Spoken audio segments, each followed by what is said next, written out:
Hi, everyone. Welcome to the eighth episode of Change with Colton. Today, I have the pleasure of speaking with Shaan Arora. He is the co-founder of Alia, the pop-up alternative that rewards customer education. They have created a new category in the industry and already have driven $500K in sales for their clients. Welcome to the show. To get started, could you share the pivotal conversation you had on the last day of your internship at Credit Suisse? Yeah, for sure. On my last day at Credit Suisse, I was working at I was working at Credit Suisse for an internship while I was in college, right? And during the internship, I had a really awesome boss who I interacted with all the time. I got to know him super well. He got to know me, so we had a really good relationship. I would do some work for him just as like intern work. And the most interesting conversations I had was about my startup. So pretty much every week, I would talk to him about my startup. I would tell him about Alia, what it is that we do, and my goals for the future. And on the last time we spoke, the last internship day, we had our final talk. And he said that if he saw me back at a bank, right, if he saw me back at Credit Suisse or any other bank, he would be disappointed in me. And that he said that I don't belong in a bank, right? And at that time, it kind of hurt me to hear that he felt that I didn't belong in an institution, right? But looking back now, I realized that what he was trying to say is that like he doesn't believe that I was someone who cared enough about working for an institution who loved that so much that I should pursue it. And he said that every time we talked, the only thing I wanted to talk about was my startup, right? So he said, okay, you should pursue your startup and do not go work for a bank, which was, pretty wild thing to hear. But at the end of the day, he was right. And I always look back on the moment and I appreciate it. Definitely. Yeah, sometimes hearing that feedback is hard in the moment, but it's really for the best. Yeah, exactly. So, to jump a little back, can you share the origin story of Alia and how the idea for gamifying customer education on e-commerce sites came about? Yeah, for sure. So, this all started because my mom used to sell traditional Indian clothes called saris. She would sell them in person, actually in Massachusetts, right? And she was doing quite well selling them. Like she was able to get a lot of sales. And then she wanted to move online. So, I became her Shopify dev. I started managing her store and I built everything on Shopify and I was like, okay, let me try to see what we can do online. Top of funnel was good. We were getting some decent traffic, but we were really struggling in conversions. And I was trying to figure out why the conversions were doing so poorly. And, I was able to realize that it was because she couldn't tell her story on her website as she could do in person. And she couldn't educate her customers sufficiently, especially nowhere near as she was able to do in person, right? There was a big gap there. And, we had an About Us page. Nobody really went to it. It was kind of collecting cobwebs. Like, it just wasn't getting used, right? People weren't reading it. So I thought, okay, if people read about the About Us story and felt the same way that they felt in person online, they would have a higher conversion rate. So I was looking for an app that would incentivize and gamify education. There was no app that existed. So I said, okay, I'll just make my own app. So, we made the app and now we've grown a lot. I've been driving a lot of sales, took on a lot of cool clients recently, and I'm growing the company. But yeah, it's a really cool origin story. And, I'm super fortunate that I had the opportunity to work with my mom and it taught me a lot of good lessons. Very inspiring. You literally saw a problem and a need and you just decided to develop an application for it. What are a few lessons you learned in that process? Oh yeah, sure. Firstly, learn that, retail and e-commerce are two different beasts, right? And if something works in retail, it might not work in e-commerce. It might require a new strategy. It might require you to think outside of the box. It also requires you to understand what the main difference is that's driving revenue in retail and think about how you can bring that same idea of driving revenue through unique characteristic online. And for my mom, it was her story and it was her ability to educate and be with her customers. That was the driver of revenue in person. And the lesson I learned is think about what that driver revenue is and try to apply it to an online space. So that's what we did. Cool. So if someone was starting out today, a new e-commerce website or brand, what other advice would you give to them? Yeah, I mean, when it comes to starting off on an e-commerce brand, I would say number one would be focus on the story and make that the North Star.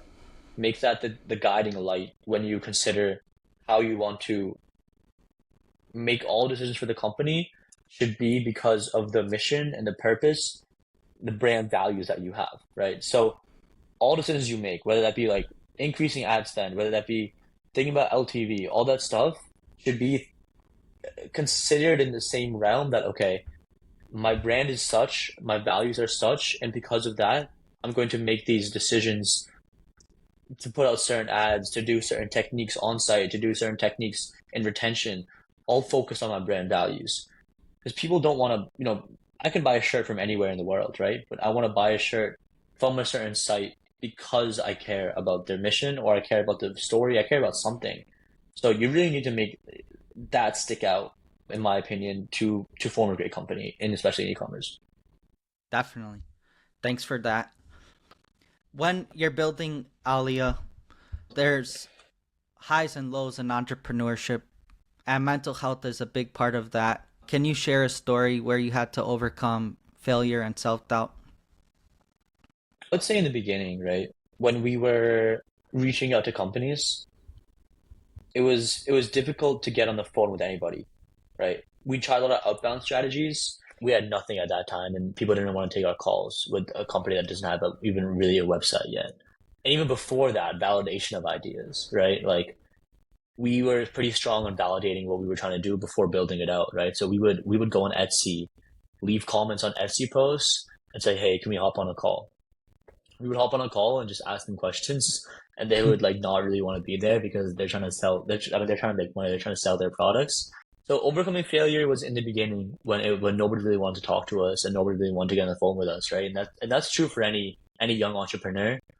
It's going to be hard to get people on the phone. The way we overcame it, to be honest, is we went for the college kid angle, and that is a great angle in my opinion, because everyone has a soft spot for students. I've realized, like people want to help students because they know students are grinding, they're working, and it's like I was a student once. I enjoyed my time as a student. I want to help those who are students right now. So we went with that angle a lot. We got more calls.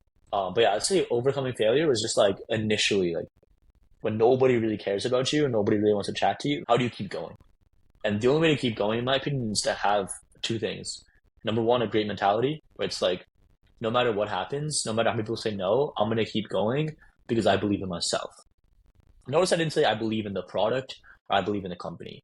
You have to believe in yourself, right? Because your product will change over time. Your company will evolve. Your name might change. What you're doing is going to change. But if you believe in yourself and your ability to be successful, that's really all you can ask for. And number two, I say this a lot, but it's having a great co-founder allows you to push through difficult times, right? Because I don't want to let my co-founder down. He doesn't want to let me down. And we know that we're working together. We're in this together. We hold each other accountable, and we also help each other for like emotional support.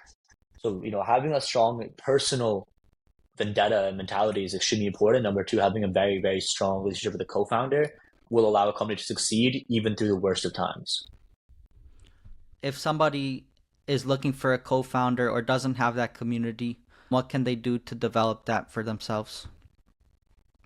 Yeah, it's a good question. I think that it's difficult to not have one or have a community, but there's a lot of individuals out there who want to work with you, but they might not be expressing that they want to work together. So in my opinion, I found my co-founder. So that's why I had the idea, right, for Alia, and I found my co-founder. He's one of my close friends, and we had no intentions of being entrepreneurs together. I just asked him one day. I was like, "Hey, I have this idea. I value you as a person. I think you're smart. Do you want to do this together?" And that's how the best co-founder relationships are made. Just people that you trust and people you believe are genuinely good people, and you believe that they're smart. Like that's really all you need, because everything else will take care of itself from there. But if you have someone that's a good human being and will work hard and is also pretty smart, that's all you need. So in terms of co-founder for that, in terms of community, I felt kind of alone sometimes building a startup, even though I had a co-founder, like if he wasn't there and stuff. So I listened to a lot of YC podcasts, and I felt like when I listened to the Y Combinator podcast, they allowed me to just feel like I was part of the community, even though I wasn't talking to anybody directly. Like hearing them speak to each other was like kind of cool for me to see, okay, this is what startup people sound like. This is how they talk. And I felt like I was part of a startup community, even though I'm not in SF. I'm in New York, but I felt like I was in SF just from listening to the podcast. Yeah, definitely. I'll have to check that out. I'm actually in the like co-founder matching on there, and I also listen Yeah, to like My First Million, and I love yeah, those episodes, and it feels like I'm part of it. yeah, exactly. Like I think that like if you just listen to them, like they kind of speak to you. You know what I mean? Like if you just listen to them, like it kind of speaks to you as an entrepreneur, as a founder. So when I hear that stuff, I'm just like, damn, like I feel like I'm there and I feel like I'm part of the community, which is cool. To change topics a little bit, you bootstrapped Alia with your co-founders, and you don't take a salary. You do something super unique, and you DJ on weekends to fund your livelihood, and the revenue you inject back into the business. That's super inspiring. Mhm. And can you share what led you down to this path? Oh yeah, for sure. And I appreciate you saying that. But yeah, bootstrapping as a software company is a great way to go, right? Like, I mean, if you're not paying a salary and you can get servers that are not that expensive, which, a lot of Google offers a pretty large program for students. They give you like 2K and cost for the cloud, and Amazon gives you 5K. So, you can start off completely bootstrapped, zero cost, literally zero, because no server costs. Maybe some SaaS costs, but like very little cost. So, bootstrapping is not extremely hard, to be honest. And a lot of times universities will give you grants. We took advantage of that with Northeastern. We took advantage of getting some grants at the school to help us, just cover some small costs we have. But yeah, like, the path to bootstrapping for us was more just, okay, we don't need money. Why would we really take it? Right. We actually ended up raising a pre-seed round, and then on the last day of the pre-seed round, we ended up not taking the money at all. So like we had a bunch of safes signed, we had the money committed, right? It was 100K. We just didn't take the money. We talked to some people and had a pretty deep convo and realized that, all right, what are we gonna use this money for? And it was just stuff that we didn't really need to be spending on. So, if you don't need to raise, don't raise.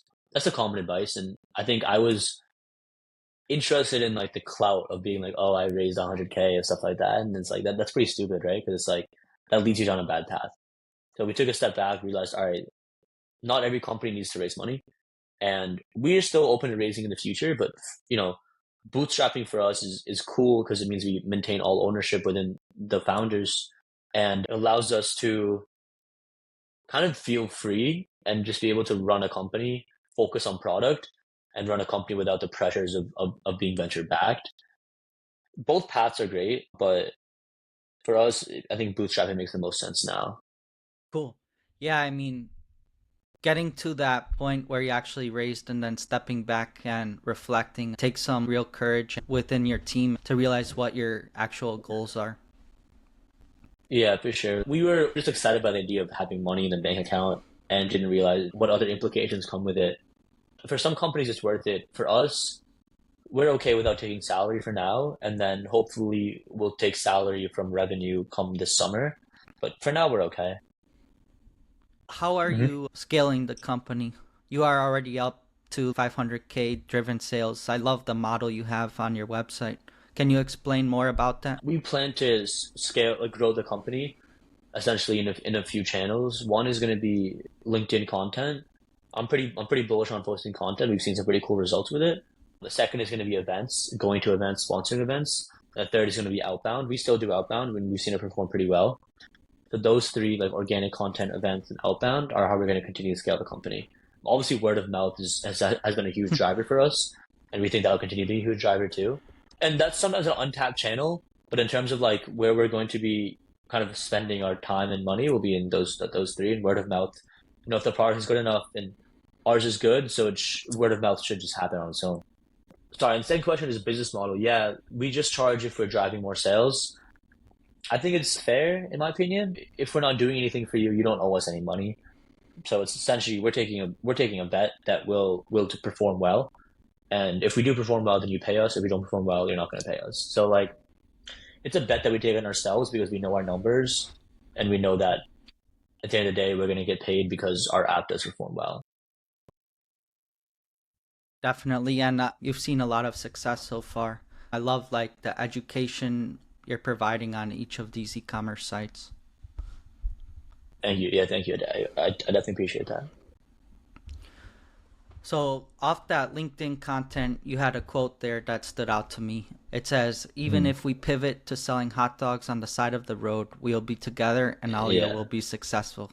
Can you dive deeper into that? right.